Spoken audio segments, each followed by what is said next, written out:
What's up, everybody? Welcome back to the show. My name is Adam. I am your host. Today we have one of my good friends, somebody that I have known for quite some time. Kind of when I was getting back into sports cards, this was somebody that I joined, a group chat with like Aaron, Sasha T, Cage, Gary V. I guess is in there. You could Lou, Tyler, card collector too. I mean, shout out DJ Nicholson, the legend. Yeah, and DJ, right? Exactly. I mean, I know Millie Pops is in there. I mean, I know I'm missing a bunch of people, but either way, one of Mount Rushmore, in my opinion, of people, I think really great content creators.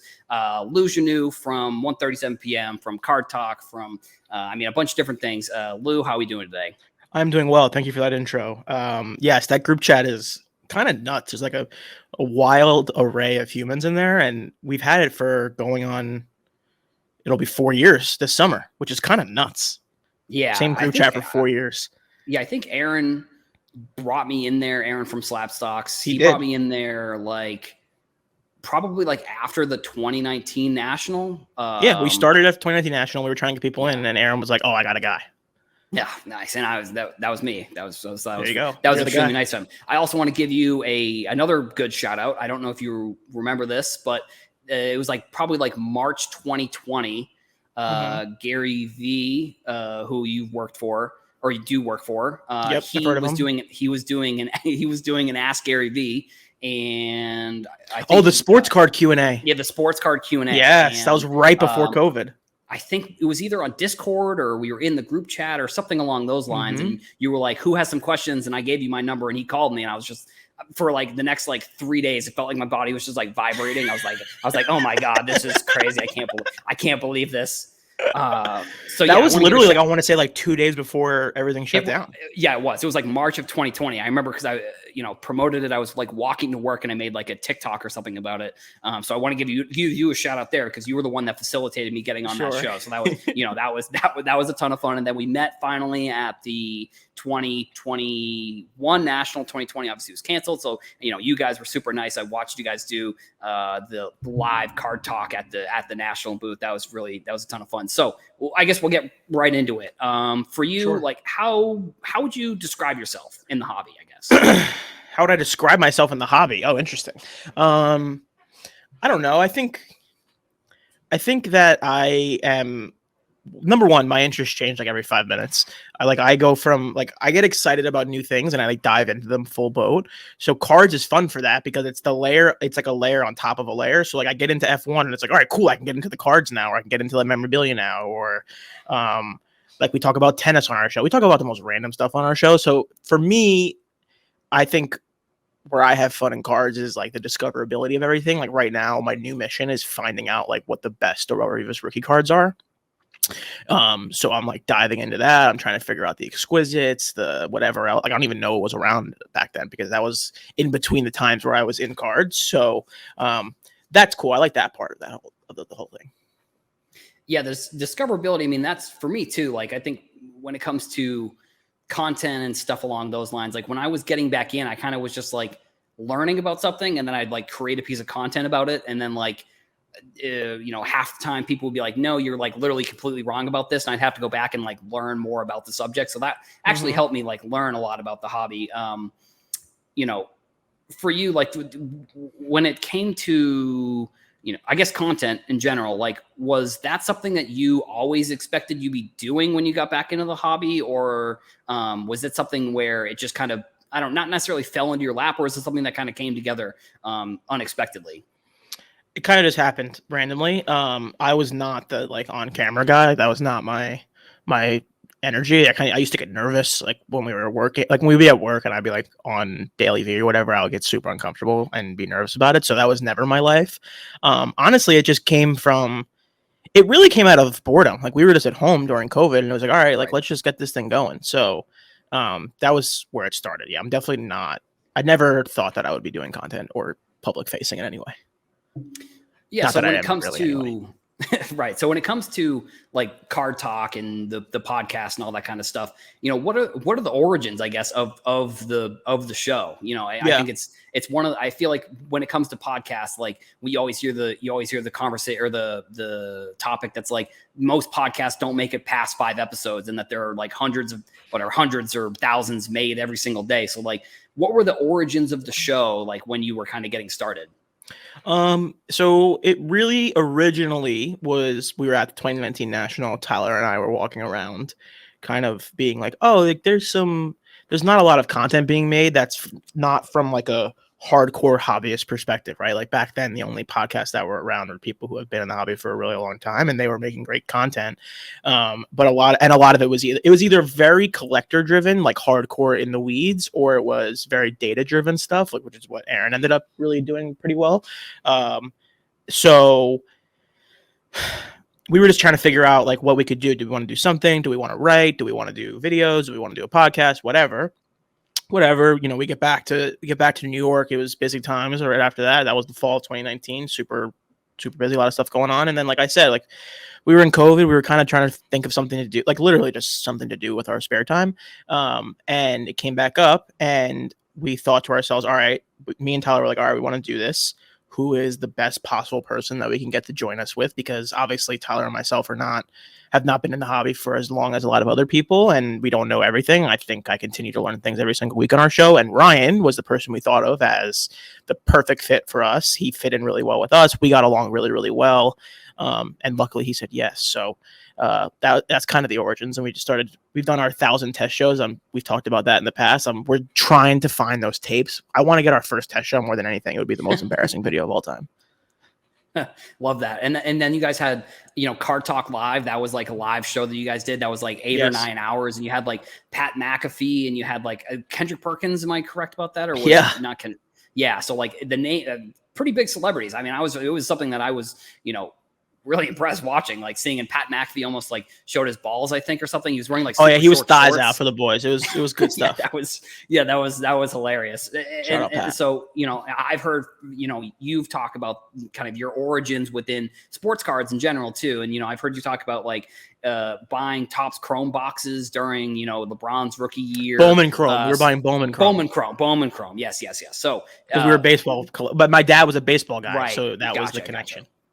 Gotcha. Yeah. So for you, like that time, and then did you take a break and then get back into it? I mean, I guess I'm interested to know, like, what was the moment or card for you that kind of sparked the desire to get back into cards, I guess, too, is maybe kind of an interesting topic. So the original was back in 2003 because it was LeBron times, and that's what me and my dad did for fun with Gary and AJ and their friend Brandon, and that was kind of what we did for fun. I became your typical annoying teenager who thought he was too cool for everything and disconnected from cards for a while. That was after I have the story that people don't believe, where like I used to go on my dad's eBay account and buy things like without his knowledge, and then he would have to be like, hey, that wasn't me. But that's a real story. So that's why when I see those stories, I'm like, it could be real because it happened to me like 10 times.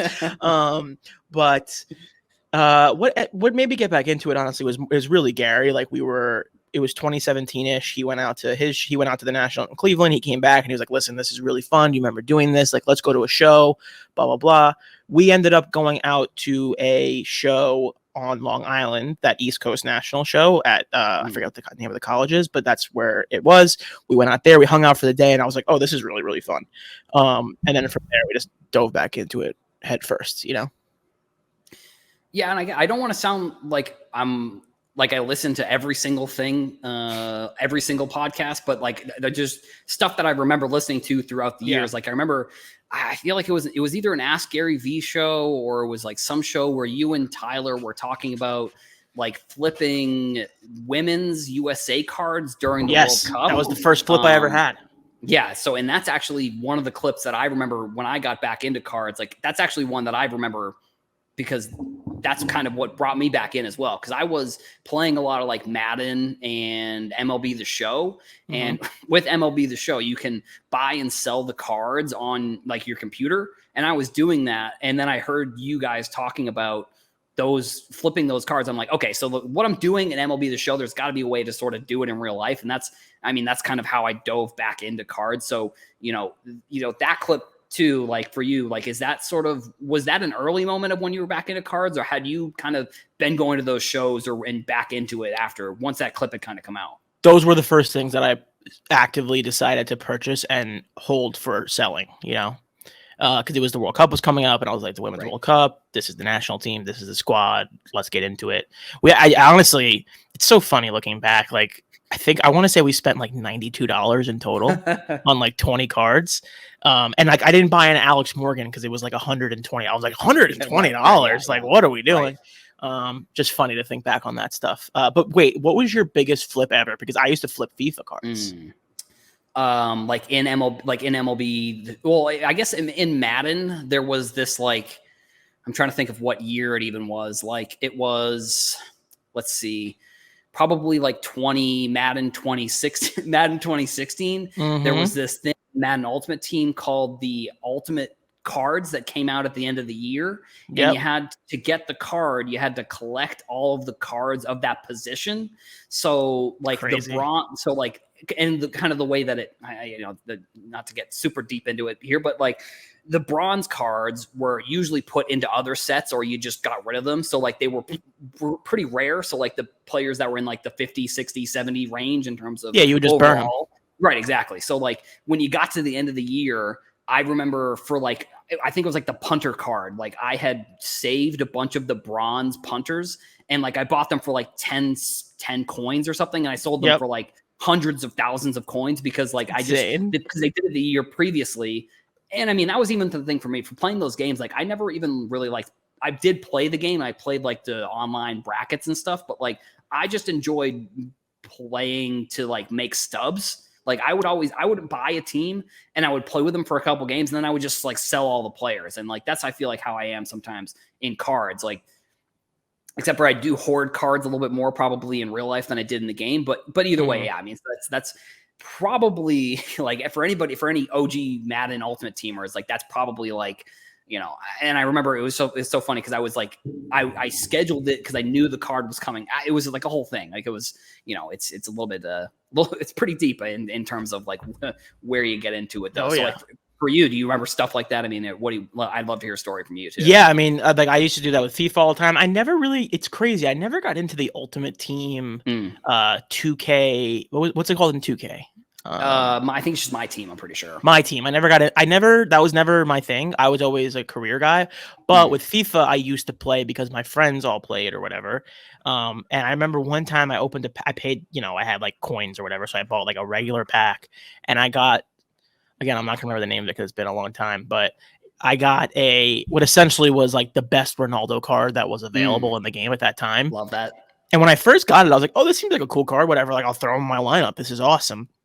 And then I went and looked at the marketplace, and it was like 7 million coins or something. It was like something outrageous.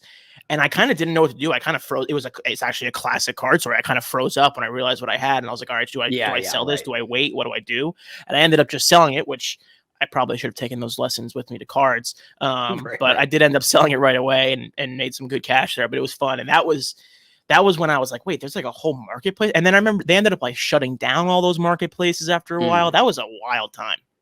Yeah, because you could like buy and sell the coins too for like real like money. Foot trade and or like, something, right? Yeah, I was never into necessarily the buying and selling of the coins, like, but I know that because it was like, that was sort of the thing that when I got back into cards, I was like, there has to be a way to do what I'm doing right now, like in real life with real money, which, you could do like ComC was like, I mean, I haven't really necessarily changed the app necessarily. So it was kind of the same as it was then as it is now. But so like, that was one of them. I think there was one called like the Pit or something. And the Pit, so, the Pit was a thing. I know about the Pit. Yeah. I think that might still be a website. I don't know if there's like as much volume or if there ever really was volume on that website, but like, yeah, I mean, it was something where I've always looked at it and said like, there's gotta be a way to trade real life cards like this for money. And I mean, so I sort of figured out how to do it. I mean, I definitely am no expert in terms of buying and selling cards. Like I'm definitely find myself hoarding cards a lot more. I'm much better at talking about cards than I am about actually buying and selling them, if I'm going to be completely honest. I just have like stacks of Bowman cards here. Right, exactly. Like I've been trying to sell some cards recently, and like I just realized that like I just have like tons of random like like random stuff that like I bought like a couple of, and I'm like cool. Like I have like I was looking through, I found like a stack of like 1989 like Fleer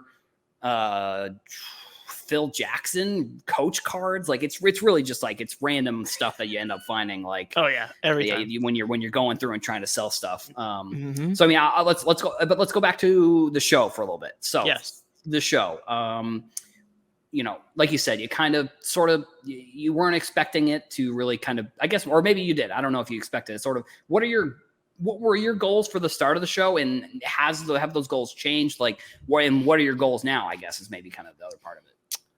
I'm not really a goal guy, so I don't really think about things that way. I kind of just go with the flow and see what it is. Like really, when we started it, the idea was just to have something to do and like have a place to talk about this thing that I was learning about. And we were lucky, like we were able to get it. Like we were lucky to get a sponsor. 1:37 p.m. was lucky enough to, we were lucky enough to have 1:37 p.m. help us out with production and all that. So they made it really easy. It was really like, we kind of just jumped on and started doing it.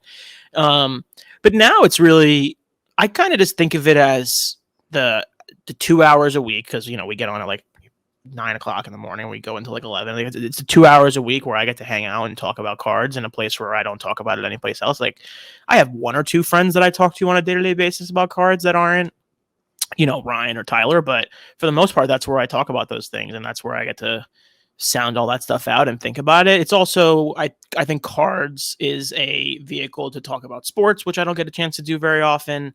And it's also a window into like how people think about like business and all that. So for me, it's really my only goals with the show are to have fun with it and just get better. Like what I want to do is get better at podcasting. Like I just want to be better. I want to be a better broadcaster. I want to be better at making content. I want to be better at all of those things. So that's kind of what I think about, but I don't really think of it in terms of goals.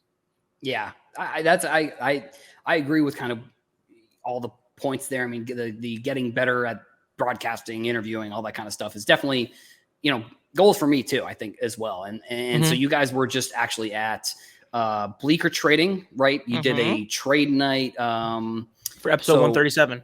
Yeah, shout out to them. How did that go? What were some of your kind of thoughts on that? Like as you're it was great. Now? It was great. Trade nights are so much fun because again, like I don't get a lot of opportunity. Like I don't go to shows on a week-to-week basis. I don't get involved on the like in the day-to-day like card stuff online. It just isn't how I spend time. So really, the trade nights are the opportunity. Trade nights, going to a show or whatever, are the only opportunity that I really have to like congregate with people and talk about cards and hang out and just mess around. So they're awesome for that. There was a great turnout. I got to rip a box of Prism Football with Doug's from Barstool. Nice. So that was really, really fun. And then, really just talking deals. I ended up not making any deals. I always forget. Somehow we've had 2 trade nights there, and both times I forgot to bring my cards. I don't know how I did that, but I always end up just showing up empty-handed. So then I end up spending money on things rather than trading. Right. Yeah. Yeah. I mean, at the National, I planned on selling some cards, but then I immediately walked in and saw a kid with a case of like 5 Patrick Mahomes NT RPAs, and he couldn't have been over the age of 13. So I'm like, yeah, I think I'm going to be. Yeah, you're in trouble up here. I'm probably not going to be able to sell this like this like XR Charizard that's like $10 to anybody. Right. I'm probably not going to be able to sell something like that when 13-year-olds are walking around with Patrick Mahomes National Treasures RPAs. So, but the funny part about that room is an interesting room, man. That there is something for everybody there. There is a deal to be made for whatever you have. You'd have to find, the problem is you have to find the right person, and it's just such a gigantic space. And it's so easy to get lost. But that is the craziest thing to me about the National, whether I have a $2 card to sell or a $200,000 card to sell, there is someone in that room who wants to buy it. Right. Yeah. And I think, because that's kind of the other cool thing about the National, obviously the biggest show of the year. People are looking to buy and sell there. I think maybe if you go to some other shows, people are maybe kind of just walking around. Like when I went to Culture Collision, I was only there for a couple hours, but like down here in Atlanta, like I wasn't really looking to buy anything. So like I kind of I don't know. I felt bad at times because I'd just be walking around looking at cases and like make eye contact with the dealer. I'd be like, see ya. Like, I'm not, I'm not trying to really buy anything. And like, and then sometimes you spark conversation and then you're like, okay, sorry, I'm not buying anything. See ya. But you know, at the National, there's just people are wheeling and dealing, you know, 24/7. Like you could probably find somebody 5 o'clock in the morning who's willing to try and do a deal with you at the National. Like it is the Super Bowl of collecting. Totally. Yeah, for sure. And I mean, I remember, you know, I'm excited for this year. Chicago is definitely my favorite venue. I've only been to Chicago, but like, you know, I don't know. It's something about Chicago in the summer. It's just, you know, it's like a vibe there, you know, and it's going to be, I'm excited for this year for sure. Me too. Yeah. So for the show, like, you know, have there been any moments, like obviously we talked about Card Talk Live a little bit earlier, like what has been some of your favorite moments of the show? I mean, I'm definitely interested to hear about that. Favorite moments of the show. To me, my favorite moments are always like the moments where we're just crying, laughing. Yeah. I think for me, it's like building the friendship with Ryan has been amazing. Like I love that. And I think, you know, times where we've gone out to his shop or he comes to us, it's really just like anytime people are like, oh, I love this show. Like that's always kind of crazy for me and something that I really enjoy. Like, you know, you have like a kid roll up like, last year at the National, like a group of like 5 kids rolled up on me and they were like, hey, we really love the show. I want to buy an Elijah Moore card off of you. Like, can we make a deal? And just having some 12-year-old kid roll up on me and be like, I watched your show. Can I try to kill you on a deal? Made me really happy. Yeah, that's awesome. I mean, that's kind of happened to me. It was very interesting at the National, like, because like I was definitely more focused on TikToks back at that National, and like the weirdest interaction I had, not really weird, but it was kind of funny. I walked by like you said, like a group of kids. And like, as I was walking, I think I had my headphones in, so they may have thought I didn't hear them, but they were like, that's the guy from TikTok. And I was just like, yeah, I was like, oh funny. My God, that's crazy. Yeah, it's funny. And yeah. So, I mean, the National is obviously always a ton of fun. So, you know, when it comes to, from a business perspective, maybe from a content perspective, what are some things that sports cards have taught you? Well, I mean, it's definitely the number one place where I've learned, like, you know, negotiation and making deals. It's also gotten me better at doing research. Like, I'm not a research kind of guy. Like, I'm a big time vibes guy. But with cards, it's like you got to know what you're looking at, and you got to come correct. Especially like when you're coming to a deal, you got to come correct. You got to know what you want. You have to know what it should cost. You have to know what you're willing to pay. All of that stuff. So, for me, those things have been great. And then it's also just been something that has helped me, especially in the last year, like focus on what I actually like want to spend my money and time on. I think a lot of times with cards, you can catch yourself just like buying random stuff. Like you were saying, like you have these 1989 Phil Jackson Fleer cards and you're like, what are these?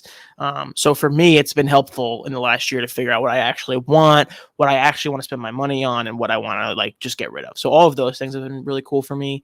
And also it's just like the number one opportunity for me to be like, yo, I was early on this guy. Right. Definitely. Yeah. I definitely feel that. And, you know, from a business perspective, I mean, it's really the only business that I've ever done, I guess. So it's like learning. I just work. I have like a regular job. So this is the only time I do things. Same. Yeah. Exactly. You know, and the industry, it's constantly changing. I mean, overnight we saw Fanatics in one random night in December come in and just totally turn the industry upside down. Like, so for you, what's something that you're looking forward to, you know, over the next few years when it comes to, you know, cards and what Fanatics maybe potentially are doing? I'm interested to see the way they roll out athlete relationships. I think they've put a pretty big premium on that from the get-go. They've made that very clear. Like they came in hot with or making deals with the players associations, right? Like that was a big piece of the puzzle early on to get them involved and make them feel like it's like they're a part of it, right? They hired somebody who's literally from Clutch agency, like as an athlete relations person. And it seems like more and more they've talked about the Instagram stuff, like the cards or whatever will be like Instagram followers. And I think I'm interested to see how that rolls out and what is the way that they kind of nail, because they have access to so many athletes and so many relationships. So I'm just interested to see how all that stuff rolls out. Right. Yeah, I agree with that. So I'm actually going to try something new on the show today. We're going to do a little bit of a role play here. Okay. So Hey, Lou, it's Michael Rubin, the CEO of Fanatics here. Okay. I listened to you on the Card Talk Pod. I think you're a glue guy there. I think you do a Right. phenomenal Thank job. you, Michael. If, I'm looking for some business ideas. I'm looking for some ideas for what we can do with Fanatics. So like, Okay. we're not going to pay you for this one. Maybe the next Right. couple we'll Right. try and negotiate something. But like, Right. if you had any ideas for me or Fanatics, give me something. I need something. I need something quick. Right. Well, Michael, I appreciate you asking me. I think, you're such a titan of business and you're a really smart guy. So I appreciate you caring about my opinion on this matter. I think you guys are heading down the right path. You're doing a lot of the right things.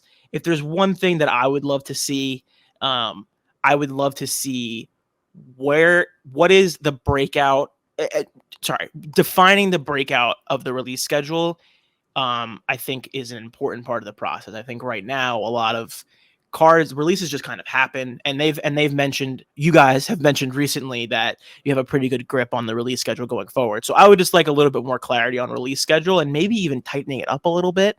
I think there's a lot of releases that happen throughout the year, so something to consider, Michael. I appreciate you asking my opinion, though. Absolutely. Thank you for the idea. I'll go talk to the people back at Fanatics. Like I am the CEO, so maybe it'll be my decision what we end up doing. But like I said, thank you for the idea. Excellent. Thank you, Michael. Appreciate you coming on the show there. That was a new segment called Michael Rubin Joins the Show. Maybe one day he will join the show. I'm trying to manifest a little bit here, maybe. It'll happen. Yeah. Yeah. And I mean, I agree too. I think release scheduling is like, they've got Topps Gold Label is coming out, and it's a 2022 with Bobby Witt and Julio Rodriguez, but like 2023 flagship is out. So it's like, we have the context now. And this is kind of one of the things I've been talking about. Like when I saw that product, I was like, we have the context right now of it, the products being a little bit late, but like in the future, we may not. So I guess, I mean, I definitely agree with you with like, releases. So I guess maybe I got kind of a little bit of a follow-up question. Okay. Like, what do you think that they should do with the releases that haven't come out yet? Like, cause I've been trying to figure out, should they just like scrap them and take the L, or should they like, should they just release them all at the same time? Like, I don't know. I always say that I have an incredible idea for this. Go ahead. Yes. So you know what repacks are? Yes. Okay. Everyone listening knows what repacks are. Everyone knows what Chronicles is. So this is something that happens. There's like a conglomeration of all these cards, and they kind of just stick them into, I don't know what the right word is. Like, what's that word when it's like a bunch of different things combined into one? Cornucopia is not the right word, yes, but it's that type of thing. It's kind of like that, but we'll right. So what I think they should do is they should drop the mystery miscellaneous release box, and you pay, what, I don't know what the average price is of everything combined that is remaining. If let's call it $150, and you get a box of something, I think that would sell out instantaneously, and you just get it off and you just get it done with. Right. I think they need to just get it done with. Like, I think I agree. And I understand, like, I completely understand where it's coming from. Like, there's been production delays, there's things that are happening, like they need to get autographs, et cetera, et cetera, et cetera. But dragging it out for an extended period of time, I think just doesn't help anybody. So I would think it'd be funny if they did like mystery packs, and like you just like, what about the person who randomly gets like a 2022 Dynasty box for $150? Right, that's awesome. Exactly. Yeah. So that's the kind of stuff I think will be fun. It'd be fun for everyone involved, to be honest. I don't understand. Like, you always are going to get people who complain, but I don't see what the downside of that. Yeah, I think that's a great idea. I've thought that they should just come out with all the products, just release all the old products. Let's just try and start new. I know that they probably will not do that because, I don't know. I'm not a business person. They have their release schedules. They have their business plans. Right. They have their deals with Target and whoever else. Like, I completely get it, but it would be funny if they did it that way. Yeah. And I mean, for us too, like we as card people, like the products are special, I guess. But for them, unfortunately, it's probably just like another number on a spreadsheet for the most part. Unfortunately, I think, I think one thing that Michael Rubin is doing right now that's really good is getting his face out there. Like, I don't remember ever in the past a CEO. Like, if you were to ask me who the CEO of Topps was before Fanatics took over, I wouldn't be able to pick him out of a lineup, or her, or whoever it was. Same with, I mean, Panini. The only person I really know at Panini that I can think of is I forget his name now that I'm trying to think of it, but either way, so like I feel like they're doing a good job at putting faces to names when it comes to that type of thing within the industry. And yeah, I mean, I think I love your idea with like the mystery repack product. I think that would be really fun. Or even like, this would be a lot of work, and I don't think they would ever do this. Is like take all the products and make like a Chronicles, but with like packs. Yeah, that's like, what I'm saying. That would be great too. Yeah, I'm into that. I mean, I think that there are tons of things they could do, but you know, it's from a business perspective. Is it going to make the money? Probably not. But can they just get all the product out? And you know, I don't know. It's a weird kind of. I don't know. They're in a weird spot, in my opinion. And everything's presentation, right? Like I think something with the hobby, and I would love your perspective on this, is like we're a very skeptical crew, right? Yeah, we're a group of people who are very nervous about anybody coming in and trying to change our thing. Like this is our thing. You don't want to change it, but you do want to change it, but we want to change it the way we want and no one else. So I think Fanatics you made a great point. I think Michael's doing an amazing job kind of trying to ingratiate himself into the hobby. Like they're pulling up on shows every weekend. He's posting stuff all the time. I love it. I think they're doing everything right. But I think you would agree that they're trying to be mindful of potential pushback and all of that stuff. Yeah, I think, when it comes to cards, it's one of the only industry, or maybe it's not an only industry, but it's like, it's an industry that feels very much like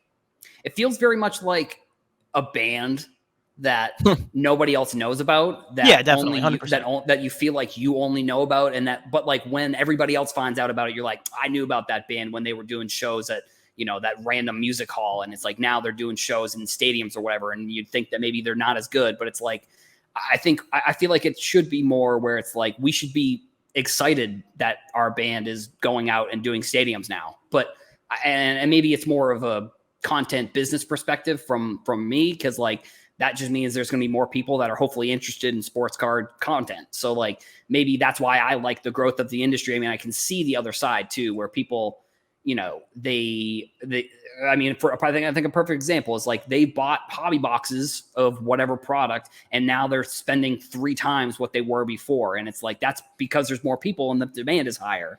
There's more people, the demand is higher. And like, there's also a million other factors in the world that contribute to the cost of goods.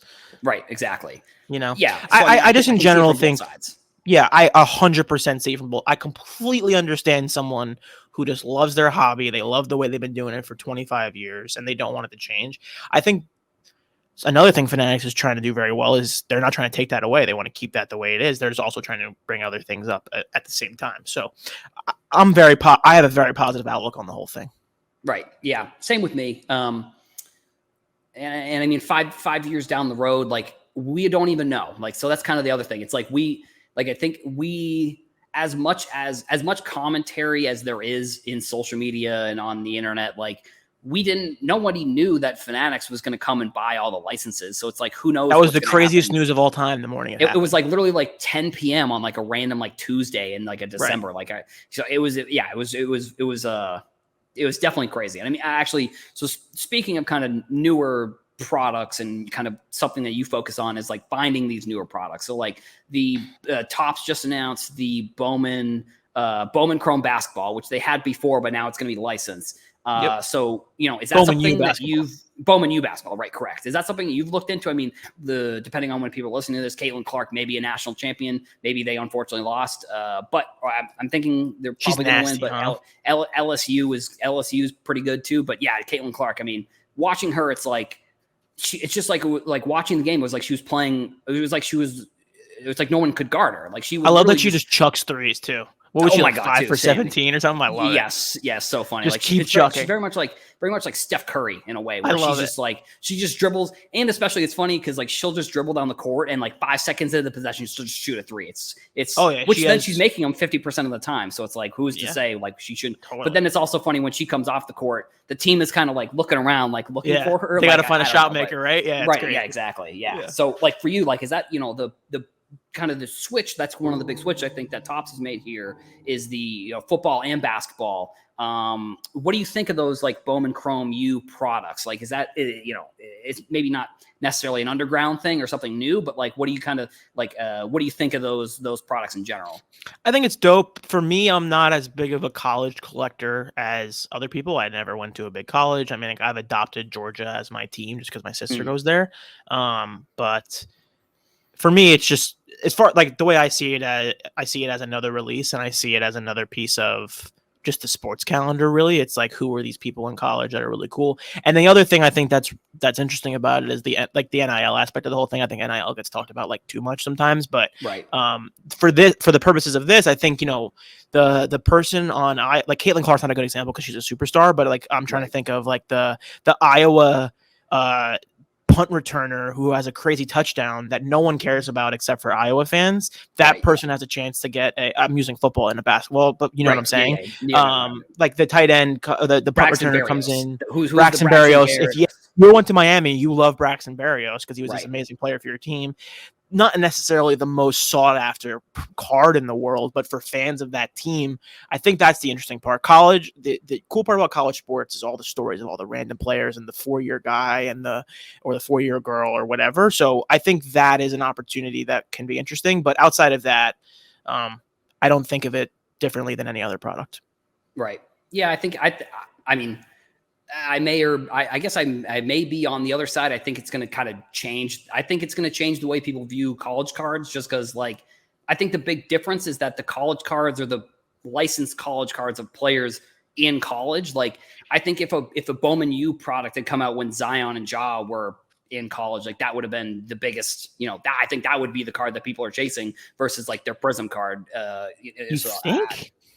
I mean, so here's how I think of it. I think you mean Prism draft picks.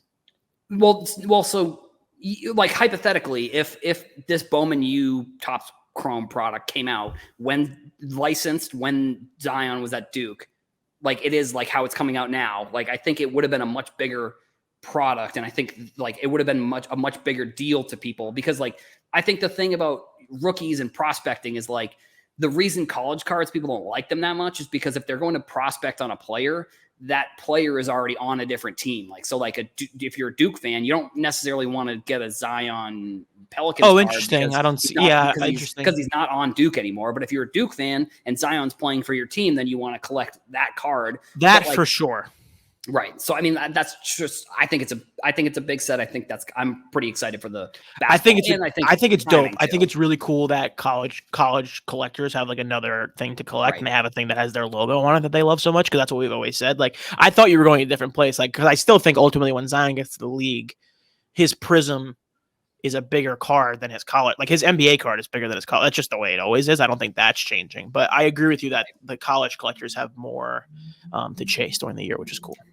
Yeah, I think the Caitlin Clark, Paige Bucher's cards potential. I don't know if Paige Bucher's in the set, but we obviously know Caitlin Clark is. But I think those two names being in that set, I think those two players are going to be like the Lisa Leslie, the Sue Bird, the Diana Taurasi of the NBA. Obviously, with Sabrina Ionesco, she was at Mint Collective, so that was really cool to see her. Involved in the. I didn't see much news about what she was saying, but I saw that she was there, and that's another player who I think she said she hasn't bought her cards.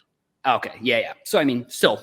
Yeah, no, she was saying like it's really cool, but I never bought any, which is funny. I wonder how many I do wonder how many athletes have their own stuff.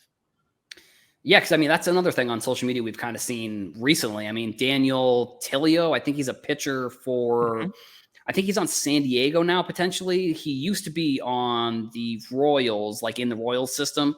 He owns his Bowman Paper 1/1 and his Bowman Chrome 1/1. And so, like, that was really cool. I mean, I wonder, like you said, I wonder how many athletes nowadays are buying their own cards. Like, if you are a player that believes in yourself, like it's an interesting way to kind of maybe supplement like your own play as an investment, I guess. I don't know. It's kind of, it's a little bit, I would imagine people probably are looking at you a little crazy if you're in the clubhouse being like, look, this is my card. Or maybe if they're cool. I don't know. Maybe.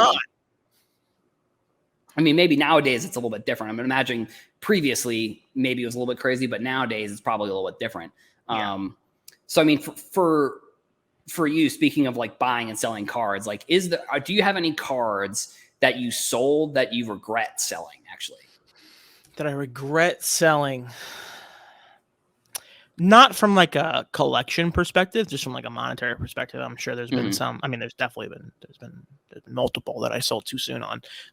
But I don't know. I think something cool that I sold that I wish I didn't was I had a shout out to Leighton. I had a free break spot, and they opened the box of 2007 Fleer basketball. And I got a KD Fleer throwback, like the 86 throwback. He pulled it out, and they graded it for me in a 10. And it was like, I think that's a cool set. I think that subset is interesting. I ended up holding on to it for a pretty decent amount of time. And then it ran up to like, I want to say like 800, 850 bucks. And I was like, all right, well, I have to sell this card now. Like, there's no way I'm not selling this. I do wish I still had that just because I think it's a cool story, and it's like KD is one of my favorite players. So I do wish I still had that one. Yeah. I mean, I feel like sometimes it's almost irresponsible if you don't sell cards at a times. Like, I feel like if you 100%. Have a card that you bought for whatever, 10, 15, 20 bucks, and it goes up to a couple hundred, it's like, it almost feels like you're doing yourself a disservice by not selling it, I guess. I don't know. It can kind of be like that. So this is my new card that I'm like obsessed with that I never want to sell, but I definitely will at some point, and I'm going to regret it. Yeah. This was a big deal for me. Is it numbered? Yeah, out of 5. No, wow, nice. It's a rookie? Yeah. Nice, that's cool. So kind of a similar topic here, like, have there been any cards that you were looking to buy and maybe you didn't pull the trigger that like got away? Like, do you have any cards that come to mind that you can think of, like something like that? I mean, Lorcana, like I was so Zipper's meowing in the background. Everyone say hello, Zipper, if you're listening or watching. I was so on that. Like it came out. I talked about it on the show the next day. Like the news came out on the Monday coming out of that weekend because it was introduced at E3. We recorded Tuesday morning, and I was like, guys, this thing is going to happen. And the cards were nothing. And I think, I just didn't buy as many as I wanted to. I should have bought like 10 sets. They were so cheap. And then those have gone up to like, I think sets are doing like 20K or something. Like, it was insane. Yeah. Whew. Yeah, crazy. That's, I feel like everybody has like some kind of story like that where everyone has those though. You come out with either a content creator, you don't buy a card, like, and I guess maybe I also have the question from a flip side, from, a content creator perspective. Like, do you know what, maybe you don't know off the top of your head, what would you say is like, what has been your worst take? I think maybe is an interesting kind of content creator question. My worst cards take. A ton. I get blinded by things I don't understand. So like another recent example is Alcaraz. Those Alcaraz cards that came out. I was and they were cool. Like they were super nice to us. They that whole crew was really cool that came out with those cards. But I just saw the price and I was like, who is this guy? Like, who is Carlos Alcaraz? How are these selling for like $2,000? And then they came out and went bananas. They were selling for like $6,000, $7,000, $8,000. So that's the recent one that I was wrong. I've been wrong a gazillion times on those things. Like, I'm trying to think of other ones. Like, I'm sure someone will hear this and be like, Lou, you said then it went to you're an idiot. I'm sure that'll happen.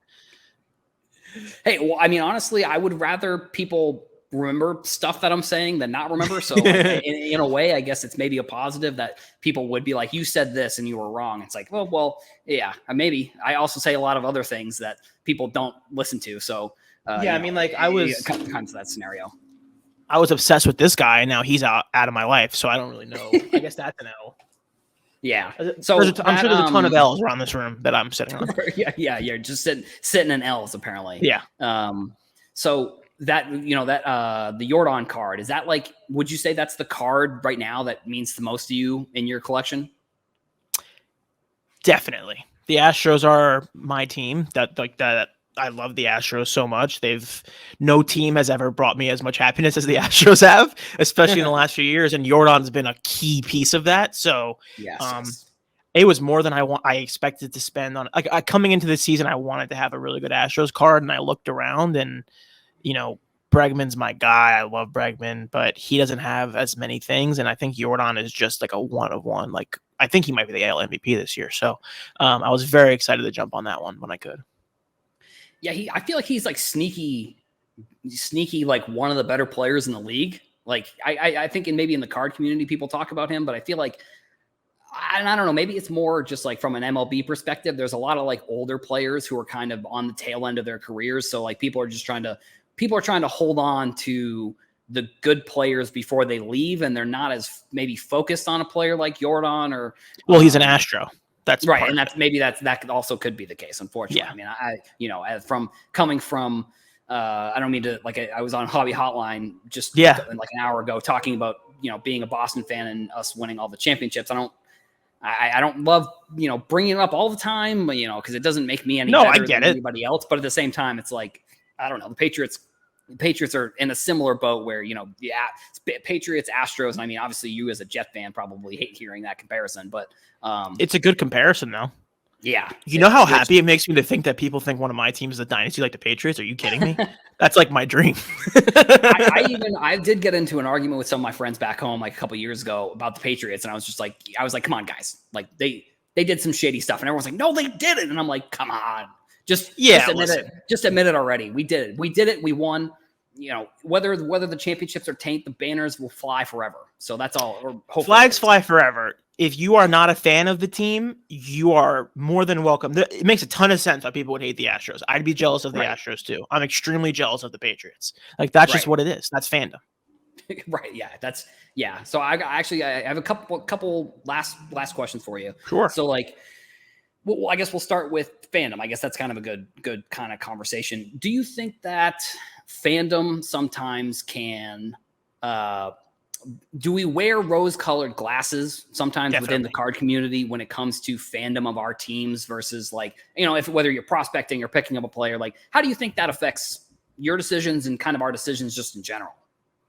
Well, I think people get rose-colored glasses for their investments, not just their teams. Like that happens totally 100%. Like people get obsessed with players, and you can't have a conversation about a player without people freaking out and being like, "Why would you say anything negative about this guy that I invested all my money into?" And it's like, well, an unfortunate part of life is that if you make a bad investment, like people talk about it. But that 100% happens. I think it's more like I'm good at recognizing my own biases. Like I know I'm obsessed with the Astros. Like I know that I overvalue.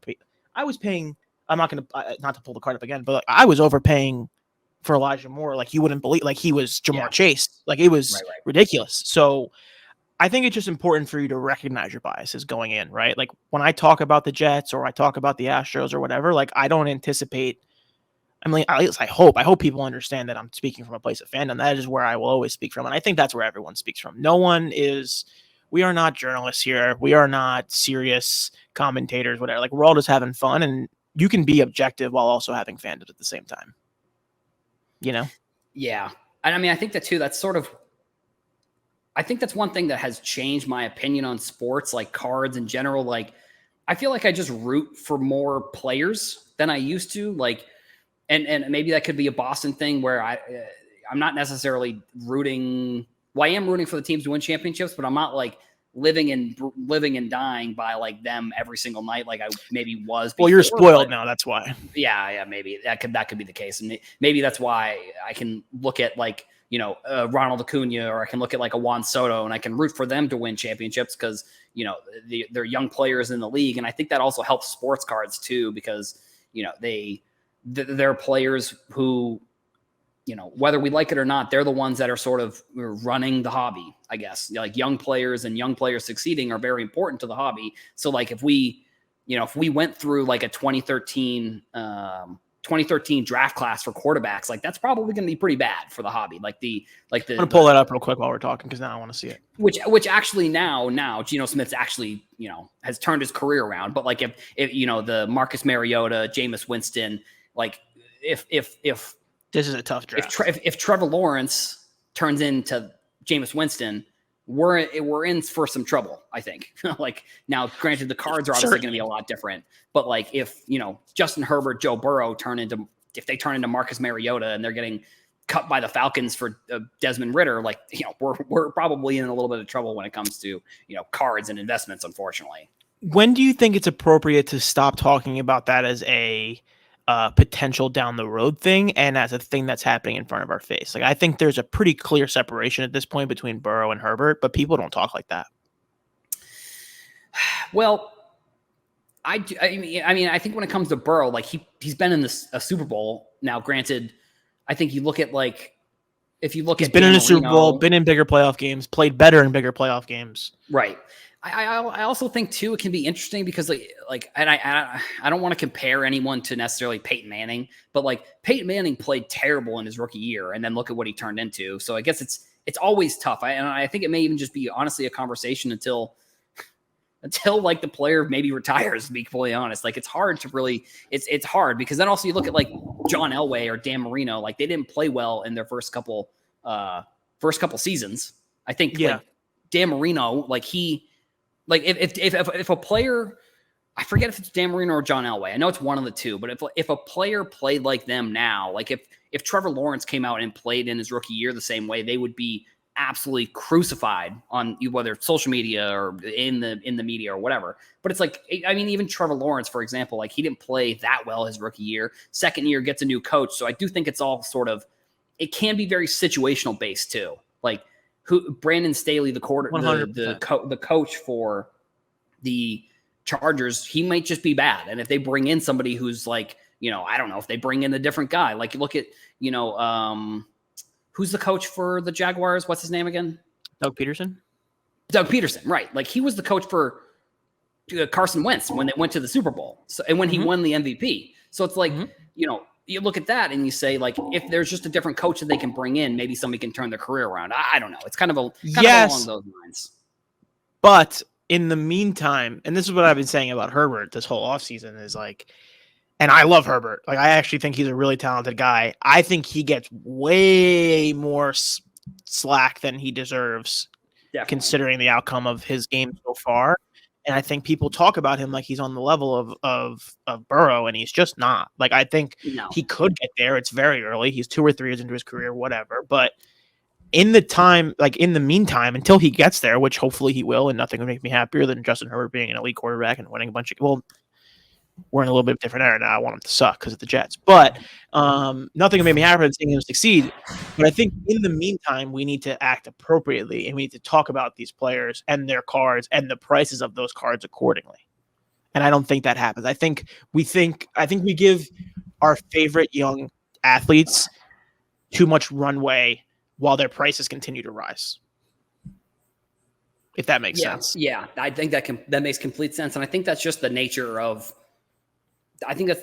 cards, and maybe that's the nature of sports in general. Like 100%. We always just, every quarterback is the next Peyton Manning when they get drafted. Every quarterback is, the next guy. But not really, because like in real life, we act really fast. Right, exactly. Well, it's kind of a weird balance. There. Yeah, definitely. So I've got one last question for you before we wrap things up here. I'm ready. You talked about that Jordan card being like a big purchase. So like other than that card, what would you say is like your dream card that you'd like to add to your collection? My dream card right now is whatever the best Revis I could find is. I don't know what it is. I don't know where it comes from. I've been lucky enough to get my hands on some serious Mark Sanchez cards. So like nice.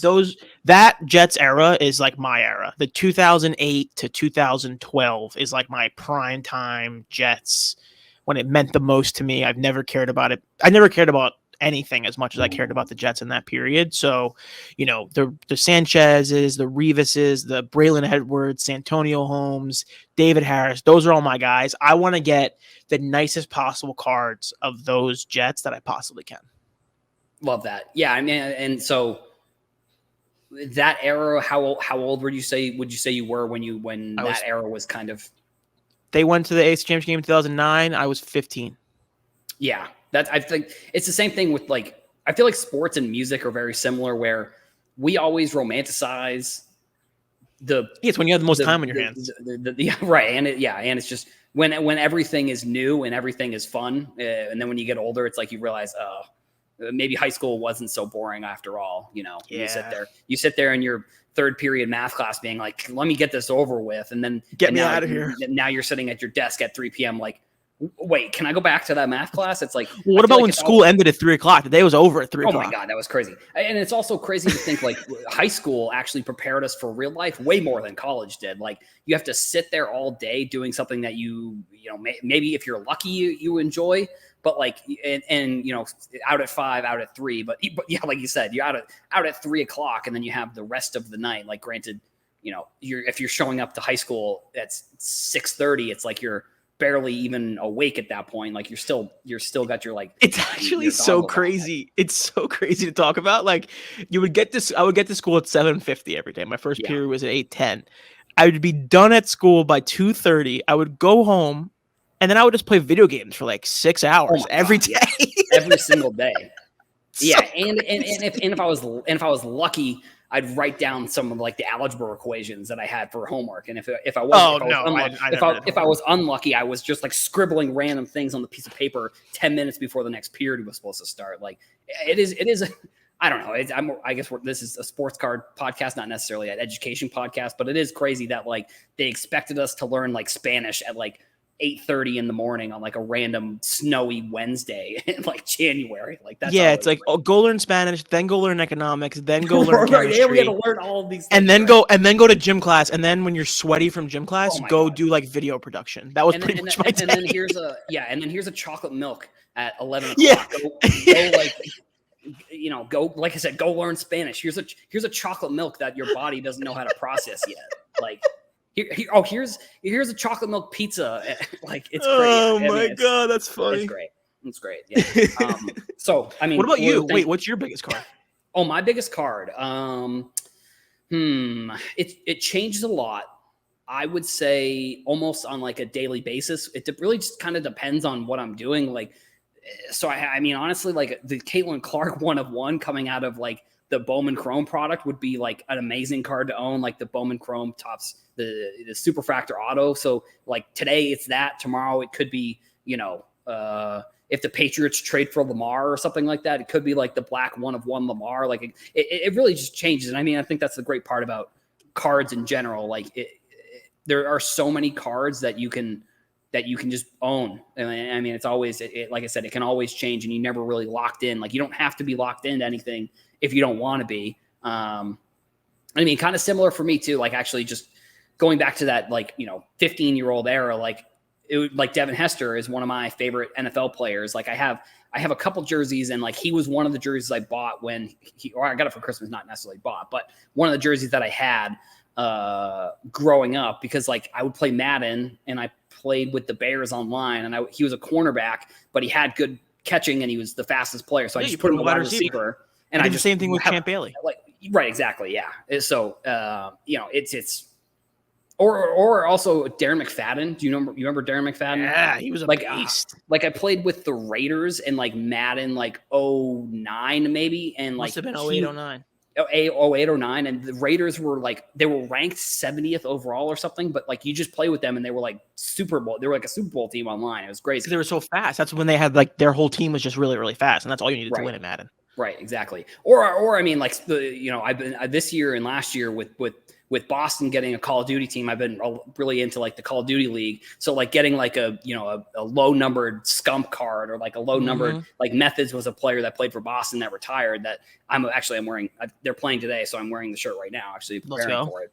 But yeah, I mean Call of Duty League. I mean, like I said, it's always changing. So it's that's the cool part about cards. Yep. Yeah, I feel that way with like Fortnite cards because I've gotten back and I wanted to get Fortnite cards like 2 years ago and I never did, and now I'm getting back into Fortnite again and I wish I had stuff. And I feel that way about like Barstool stuff. Like I think Barstool is like such a culturally relevant, like kind of set the tone for how people talk on the internet, I think, especially about sports these days and on social media. So guys like Dave, like that kind of stuff, like they have something. Do you pay attention to Barstool at all? Oh yeah. I mean, okay. So do you know? It's funny you mentioned that. Like, I'm trying to sort of do my show based on how they do it. So like the segments and all that kind of stuff. But yeah. So sorry. Go ahead. Yeah. So you know the Yak obviously, and they have. Yes. Have you heard about like their Kiss Coin thing? There's so many different segments that they do on that show. Okay. So they came out with these They came out with these like commemorative coins, and they only sold a couple Okay. hundred of them or whatever, and they sold out instantly. And if you have that coin and you see them in public, they have to kiss you on the cheek. Oh my God. That's like the bit. That show is so funny. I just think that's really funny. I'm not trying to get a kiss from like Roan or whatever, but like I just think it's a funny thing to have. So I'm constantly looking for that. There's 2 on eBay right now that I have offers out on that I want to get. So stuff like random stupid stuff like that are the kind of things that I'm interested in these days. Yeah, that's great. I mean, like I said, they have so many funny segments on that show. So yeah, I mean, I think that's pretty much all the questions I had. You know, let the audience know where they can find you and what you got going on. Just subscribe to Card Talk. That's all I care about. Subscribe to Card Talk. Check us out every Wednesday on YouTube, on Instagram, on not Instagram, Spotify, Apple, whatever. And then also subscribe to Sports Card Intel. Wow. Thank you. I appreciate that. And I'll make sure to pass along all the good news to Michael when I talk to him next. Yes, please do. Please do. Thank you. All right. Thanks for coming on. See you, man. Thank you. See ya.